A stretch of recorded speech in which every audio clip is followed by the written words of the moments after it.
While there may be growing agreement that they don't want him, the party isn't sure what it does want and is likely to wind up with, you know, some peripheral junior cabinet minister who emerges as at the top of a crowded field but doesn't mean anything in the country. Yeah, indeed. And this has always been, actually, in many ways, the Prime Minister's greatest strength. I mean, this is not like Theresa May, in which there was a very obvious successor, a very well-known successor in Boris Johnson, who is a great campaigner. Frankly, when you look at the alternatives, and, you know, his supporters would say this, and there's a massive element of truth in it. Now, frankly, first of all, half the country don't know who they are. They don't really know who Nadine Zahawi is. They don't know who, certainly, Tom Tugendhat is. They don't really know who Ben Wallace is. Many of them still really don't know who Liz Truss is. Rishi Sunak, by the way, I have to say, in terms of the betting odds, has gone back up now to being the top likely person to succeed him. But will the party unite behind Rishi Sunak? I'm not entirely sure. Would the kind of Brexiteers be happy with that? Would they be happy with Liz Truss?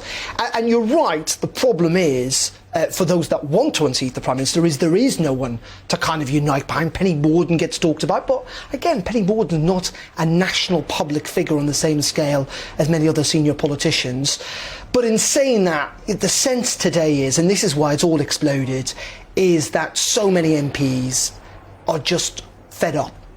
They are fed up with essentially either having to defend the Prime Minister and then later for him to apologise for making mistakes or for forgetting things or for not necessarily telling the truth, or they just do not see this coming to an end, and so they want to move on. The question is, what do you get for putting up with it? If you, it's one thing to have a Prime Minister who genuflects to his left too much, so you put up with net zero, you put up with some of this woke stuff that he likes to do.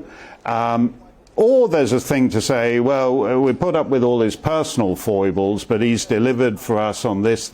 And we've got the highest tax burden in 70 years. You know, there's not actually a lot to look. I mean, that's what I can't get over. That I don't know what he did when he wasn't joking around. When he wasn't joking around about cake, he wasn't joking around about some guy groping people in the Carlton Club. You can't be doing cake and Carlton Club groping all the time. There has to be something you do in between that makes people put up with the groping and the cake. And this is the big problem, is that Boris Johnson over the last year has talked about a high wage economy, at the same time as calling for people to have restraint in terms of the wage increases because of inflation. He's talked about wanting to cut taxes desperately. He said it again tonight, by the way, in Parliament, talking to 80 MPs, but you're right, we've got the highest tax burden in 80 years. And there is, again, this thing, there is no... What is Johnsonism? We know what Thatcherism is. We know what Blairism is. What is Johnsonism? He's never been able really to articulate that beyond essentially levying it up, which is quite intangible anyway. And you're right, he's kind of held a kind of coalition together to a degree, but there's no real depth to it. And I think we've always talked, haven't we, about how the Conservative Party's had this transactional relationship with Boris Johnson, that essentially he became leader because they were desperate, they wanted to win the election or they wanted to get Brexit done.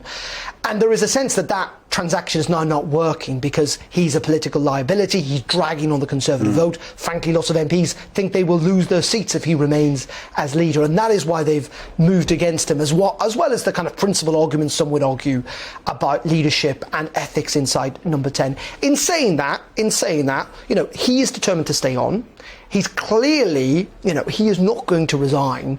I think, I mean, you know, if he's going to survive this, he'll possibly survive anything. But I just think in the party now, and it's fascinating, look at the benches in the Commons when he stands up and makes statements. Same on Monday, how empty the Conservative benches are. There's just no depth of support there.